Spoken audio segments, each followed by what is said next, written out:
나 끝내봐야. 8036. 이거 오늘따라 왜 이렇게 안 나오? 아싸라!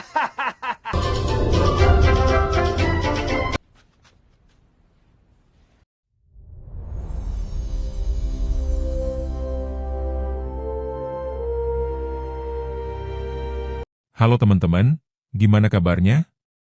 Semoga sehat ya. Pada video kali ini kita akan membahas sebuah film yang berjudul Dead for Rent. Jadi gimana cerita dari film kali ini? Tanpa basa-basi lagi langsung aja kita mulai alur cerita filmnya. Film ini dimulai dengan seorang pria yang bernama Taiman.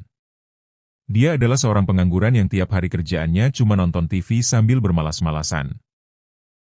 Padahal dia lulusan universitas terbaik di Korea, tapi gara-gara sifat malasnya itu Taiman jadi sulit dapat pekerjaan. Selama 10 tahun menganggur, istrinya lah yang jadi tulang punggung keluarga. Nama sang istri adalah Jisoo, dia punya bisnis salon kecil-kecilan. Malam itu karena gak tahan diomeli Jisoo, akibat dirinya yang terus berleha-leha, Taiman diam-diam kabur ke kamar putrinya. Waktu lagi bermain bersama putrinya yang bernama Ah-hyung memberitahu kalau besok ada undangan orang tua ke sekolah. Dan meminta ayahnya untuk jadi ke sekolah. Alih-alih menerima permintaan Ah-hyung, lagi-lagi Taiman malas dan gak mau repot, dia malah menyuruh Ah-hyung agar mengajak ibunya. Tapi Ah-hyung memaksa, pokoknya dia pengen sang ayah yang datang, bukan ibu. Dengan terpaksa Taiman pun menuruti keinginan putrinya. 빨래 또 한 거잖아. 밥을 먹었으면 밥값을 해야지. 저 빨래. 이게 쓰레기장이야, 방이야. 내일 학교 오래, 선생님이. 엄마 있잖아. 몰라. Keesokan harinya, pagi hari, di kelas terlihat para murid saling bergiliran untuk tukar barang bekas. Waktu giliran Ah-hyung maju ke depan, ibu guru bingung mengapa Ah-hyung tidak membawa barang bekas sama sekali. Di saat kebingungan sang guru, tak lama kemudian Taiman pun sampai di sekolah Ah-hyung. Melihat ayahnya datang, Ah-hyung langsung memperkenalkannya di depan kelas. Awalnya Taiman senang karena Ah-hyung terus memuji-muji kebaikannya. Namun tiba-tiba Ah-hyung bilang kalau dia mau menukarkan bapaknya, karena bapaknya sangatlah tidak berguna. Sontak hal itu membuat semua murid, ibu guru dan Taiman pun kaget. 친구 니모입니다. 담요가 아니라 니모의... 아영이는 뭘 가지고 왔어? 이제 거의 도착했을 거예요. 대만, 우리 아빠입니다. 아빠를 내놓겠습니다. Namun mendengar ucapan Ah-hyung, salah satu teman Ah-hyung yang bernama Jinte langsung setuju. Taiman pun tak terima dengan ide konyol putrinya. Namun karena Jinte terus memohon kepada Taiman dan bu guru juga memberitahu jikalau dari kecil Jinte tidak pernah merasakan kasih sayang dari seorang ayah. Taiman pun jadi iba dan menerima tawaran Jinte. Pada siang hari, sepulang sekolah, Taiman akhirnya ikut ke rumah Jinte. Kebetulan pada saat itu rumah lagi dalam keadaan kosong. Melihat kesempatan itu, alih-alih jadi ayah yang baik, Taiman justru males-malesan di rumah Jinte. Dan pada saat Taiman ngobrol bersama Jinte, Jinte bercerita kalau ibunya jarang sekali berada di rumah, dan dari kecil Jinte juga sudah tidak memiliki ayah. Selalu main sendirian.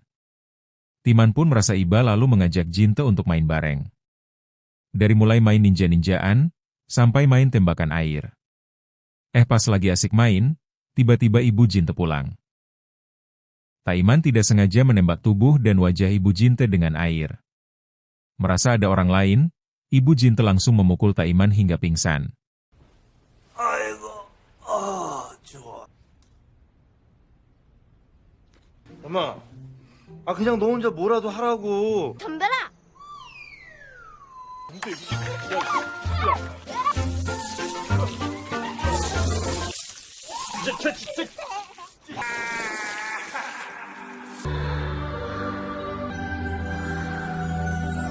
누구야 당신? Setelah sadar dari pingsan, saat Taiman tahu jikalau ibu Jinte itu ternyata artis idolanya yang bernama Mion, Taiman pun gugup. Meski kepalanya bocor, tapi di depan Mion Taiman berusaha bersikap keren. Di salon, para pengunjung meremehkan Taiman. Namun meskipun begitu, Jisoo tetap membela sang suami. Bahkan Ah-hyung terlihat sangat kesal mendengar ucapan dari pengunjung salonnya. Pada malamnya sepulang dari rumah Jinte, Taiman mampir ke salon Jisoo. Di sana dia bantuin ngepel lantai sambil main bareng Ah Hyung. Meski pengangguran, tapi bagi Ah Hyung Taiman itu ayah yang asik. 제가 조미연 씨 실업이라도. 피도 나야 사람이죠. 그리고 다음부턴 이런 일 없었으면 좋겠네요. 형 아빠 서운하시겠어요. 아니? 아양 오빠 바깥일해? 언제부터? 움츠려 있어야죠. 높이 뛰지. 야 너무 움츠려 했는다 야.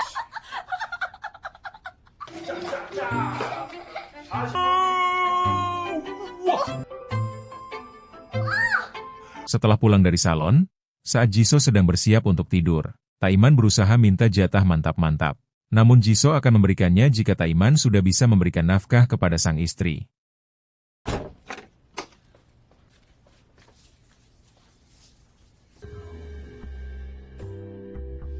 지수야, 우리 마누라 오빠, 아직까지 끝내줘. 분위기 좀 낼까? 하지마. Pada esok harinya, waktu pulang sekolah, Jinte ngasih Ah Hyung amplop berisi uang dari ibunya sebagai ucapan terima kasih dan Jinte ingin menyewa ayahnya setiap hari. Melihat amplop itu Ah Hyung pun nyengir jahat. Di warnet, Taiman berusaha untuk meminjam uang kepada temannya, sebut saja Junet. Namun Junet enggan untuk memberikan pinjaman, karena hutang Taiman yang sebelumnya belum Taiman bayar.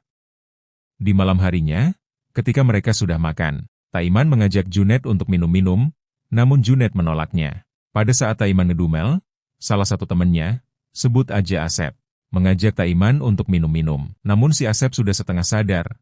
Akhirnya ia berencana untuk memakai jasa supir. Taiman dengan sikap yang so mantep, menawarkan diri untuk menyetir mobilnya. Asep pun setuju. Di dalam mobil, Asep menawarkan pekerjaan kepada Taiman. Namun Taiman lagi-lagi menolak, karena dirinya sangat malas mengikuti tahap wawancara. Ketika perdebatan terjadi, saat mobil akan berbelok, tiba-tiba Taiman dan Asep pun panik, lekas buru-buru keluar untuk memeriksa keadaan mobilnya. Asep marah-marah kepada Taiman. Alih-alih bertanggung jawab, Taiman lagi-lagi kabur dari masalah. Malamnya di rumah pas lagi nonton TV, Taiman tiba-tiba mendapatkan telepon dari orang random. Setelah telepon itu selesai, Ah Hyung ngasih amplop bayaran dari Jinte kepada Taiman. Taiman pun sempat menolak, tetapi Ah Hyung menyuruh Taiman untuk mengembalikan sendiri jika tak mau. Karena ngerasa nggak enak, besok paginya Taiman datang lagi ke rumah Jinte untuk balikin uangnya. Ketika sampai di rumah Jinte, Taiman bingung kenapa Myeon lagi kejar-kejaran dengan seorang nenek. Melihat kedatangan Taiman, nenek itu yang ternyata sudah pikun mengira Taiman itu adalah putranya yang sudah lama meninggal. Setelah ditenangkan, Myeon merasa aneh, kenapa pas sama Timon nenek jadi penurut. Melihat cara Taiman memperlakukan nenek dengan baik, Myeon pun kagum dengan sikapnya. Pas mau pulang, Taiman lagi-lagi dapat telepon dari orang tak dikenal. Si penelepon mendadak bilang kalau dia mau pesan jasa ayah. Karena penasaran, Taiman langsung pergi ke warnet untuk mencari tahu siapa dalang semuanya. Saat dicari di Google bareng teman-temannya, ternyata yang membuat postingan itu adalah anaknya. Taiman cuma bisa geleng-geleng apa yang telah diperbuat oleh anaknya. 뭐래? 소개라도 좀 해준대? 나가기 안 들리잖아. 참. 뭘 빌려줘요? 그때 엄마가 이거 아빠 주래. 야, 이런 거 받으면 어떡해? 제가 발라드릴게요. 어머님이 화장하는 거 좋아하시네요. 저 그런 속물 아닙니다. 우리 딸 세상에 어떻게 아빠를 빌려줍니까? 다시 전화. 찾았다. 뭐? 진짜 너 아니야? 너 아니면 누가 있던 짓을 해?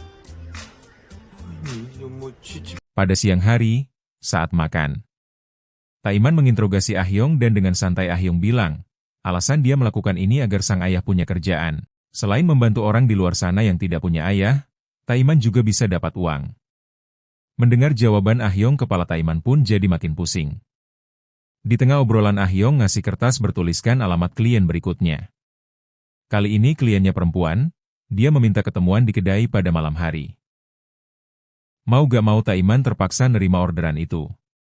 Pada malam hari ketika Taiman sampai di kedai, ternyata kliennya adalah seorang gadis pengamen jalanan.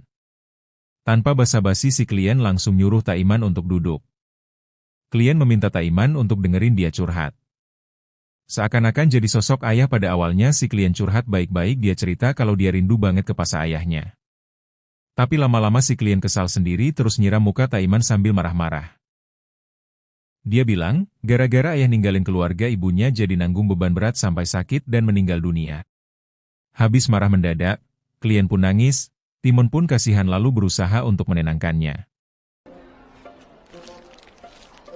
이거 엄청 중범죄야. 아빠가 효녀 심청까지는 팔아. 그거 아닌데. 빌려주는 건데? 아영이 아빠도 딴 아빠들처럼 일했으면 좋겠어. 오늘 8시. 홍익스프레 갈비. 혹시 아이디가 제 말만 들어주시면 되거든요.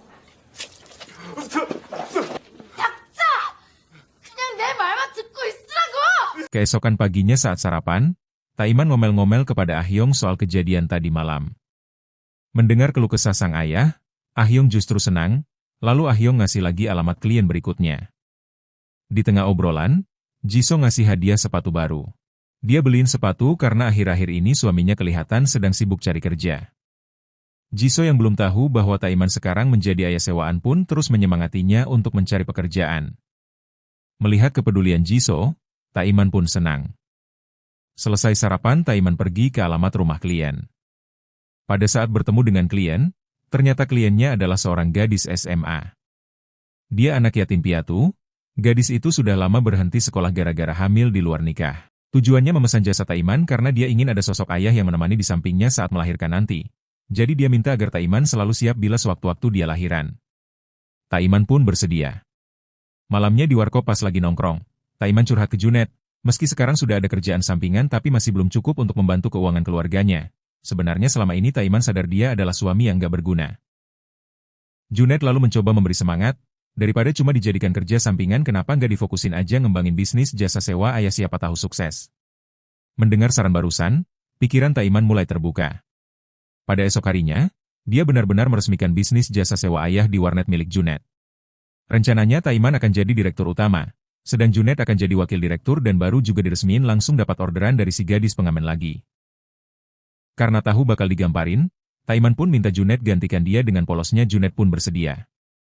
Hari demi hari jasa ayah berjalan lancar, hampir setiap hari selalu dapat orderan dari berbagai kalangan yang juga butuh sosok ayah. Pada malam harinya, demi merayakan kesuksesan bisnisnya, Taiman mengajak keluarganya dan Junet makan di restoran. Waktu makan karena penasaran Jisoo maksa Junet ngasih tahu apa pekerjaannya. Beruntungnya Junet udah nyiapin jawaban. Dia nunjukin kartu nama milik Taiman sambil pura-pura bilang kalau dia kerja di perusahaan saham. Awalnya Jisoo ragu tapi setelah dijelaskan dengan detail, cara hitungan saham, Jisoo pun akhirnya percaya. Dan pada esok paginya di salon, saat sedang kerja, pelanggan Jisoo cerita akhir-akhir ini ada banyak sekali berita tentang kasus perceraian dan perselingkuhan. Mendengar itu Jisoo mulai khawatir suaminya bakalan selingkuh juga. Malam harinya di rumah, karena Jinte sering memesan jasa ayah, Taiman jadi terlihat mulai akrab dengan Mion. Pagi-pagi di kantor ketika Taiman sedang sibuk kerja, Ahyong datang ngajak main namun Taiman cuek. Dia cuma ngasih duit jajan terus nyuruh Ahyong main sendiri. Melihat sikap ayahnya berubah, Ahyong ngambek dan pulang. Sementara di salon saat Jisoo sedang melayani pelanggan, mendadak pemilik kontrakan datang, lalu memberitahu sebentar lagi tanah yang disewa Jisoo ini ingin dijual. Mau nggak mau Jisoo harus segera meninggalkan tempat ini dan cari tempat lain. Di situ Jisoo pun kaget, meski sudah berusaha memohon, pemilik kontrakan tidak peduli Jisoo tetap harus pindah. Malamnya sepulang kerja, Jisoo curhat ke Taiman soal masalah salon, tapi bukannya ngasih solusi lagi-lagi Taiman malah cuek. Jisoo yang kesal lalu masuk kamar. Walaupun sekarang bisnisnya sukses, Taiman telah melupakan keluarganya sendiri. Keesokan malamnya Taiman pergi menemani Jinte dan Mion nonton pertandingan baseball. Selama nonton mereka bertiga terlihat asik menghabiskan waktu bersama seperti keluarga harmonis. Di tengah pertandingan Mion dapat telepon yang mengabarkan kalau neneknya baru saja masuk rumah sakit. Mereka bertiga pun bergegas pergi. Sementara di salon, karena nggak mau pindah Jisoo masih berusaha melobi pemilik kontrakan, dia membawa hadiah sambil memohon untuk membatalkan rencana menjual tanah. Tapi pemilik kontrakan justru marah sampai tidak sengaja memecahkan pot kesayangan Jisoo. Meski kesal Jisoo tak bisa berbuat apa-apa. Di luar, melihat ibunya sedang kesusahan Ahyong pun menelepon Jinte untuk menanyakan kabar ayahnya. Perbincangan mereka ketahuan Jisoo pun langsung ngambil teleponnya. Waktu Taiman sedang di rumah sakit. Jisoo pun khawatir lalu buru-buru menyusul sementara. Di rumah sakit setelah nenek dapat perawatan Taiman mencoba menenangkan Mion. Namun ketika Taiman memegang pundak Mion, Jisoo yang baru sampai tak sengaja memergoki. Mereka melihat suaminya dekat dengan perempuan lain. Jisoo sangat kecewa. Saat ingin pergi Taiman berusaha menjelaskan kalau semua ini cuma salah paham. Tapi sayang hati Jisoo sudah terlanjur sakit hati. Keesokan paginya di sekolah, Ah-hyong yang kesal meminta Jin-te berhenti menyewa jasa ayahnya lagi. Gara-gara Jin-te ayah dan ibunya jadi berantem besar hingga di ujung perceraian, tapi di situ Jin-te bodo amat. Akibat kejadian itu Bu Guru pun memanggil kedua orang tua murid. Saat melihat Myeon Jisoo yang masih kesal pamit pulang duluan, Myeon pun berusaha menjelaskan semuanya dan meluruskan kesalahan pahaman mereka. Mendengar penjelasan Myeon Jisoo akhirnya tahu kalau selama ini Taeman membuka bisnis jasa ayah. Di rumah Ah-hyong mengaku sebenarnya di awal dialah yang memaksa ayahnya membuka jasa sewa ayah. Semua ini adalah salahnya bukan salah sang ayah. Jisoo di situ kaget. Dan pada malam harinya di kantor karena merasa bersalah telah menelantarkan keluarganya, Taeman berencana menutup bisnisnya walaupun Jumet menyuruhnya memikirkan dulu matang-matang. Tapi keputusan Taeman sudah bulat. Malam itu meski sedang berantem hebat namun jauh di lubuk hati Taeman dan Jisoo masih saling mencintai. Di rumah karena kangen banget Ah-hyong mengirim pesan untuk ayahnya. Dia menulis dia akan menunggu di sekolah sampai ayah datang. Setelah mengirim pesan, tanpa sepengetahuan Jisoo, Ah-hyong pergi dari rumah. Di taman sekolah Ah-hyong terus menunggu sang ayah hingga hujan reda. Tak lama kemudian Taeman akhirnya muncul. Melihat ayahnya datang Ah-hyong langsung menunjukkan celengannya, lalu bilang kalau dia ingin menyewa jasa ayah berapapun harganya. Dia janji pasti akan membayarnya. Asalkan ayah mau jadi ayahnya lagi. Ah-hyong pun memecahkan celengannya sambil menangis. Ia berkata harusnya setelah sewa selesai ayah buru-buru kembali ke rumah. Kenapa malah lupa pulang? Ayah harus ingat dia cuma menyewakan. Bukan menjual ayah, Ah-hyong di situ terus memohon agar Taeman pulang dan berhenti jadi ayah untuk orang lain. Mendengar ucapan putri tercintanya hati Taeman pun terasa perih. Tak lama kemudian Jisoo pun datang melihat Taeman. Jisoo pun ikut nangis lalu meluapkan seluruh perasaannya. Taeman pun minta maaf. Dia minta maaf bila selama ini sudah jadi ayah dan suami yang buruk. Taeman janji mulai sekarang dia hanya akan jadi satu-satunya suami buat Jisoo dan jadi satu-satunya ayah buat Ah-hyong.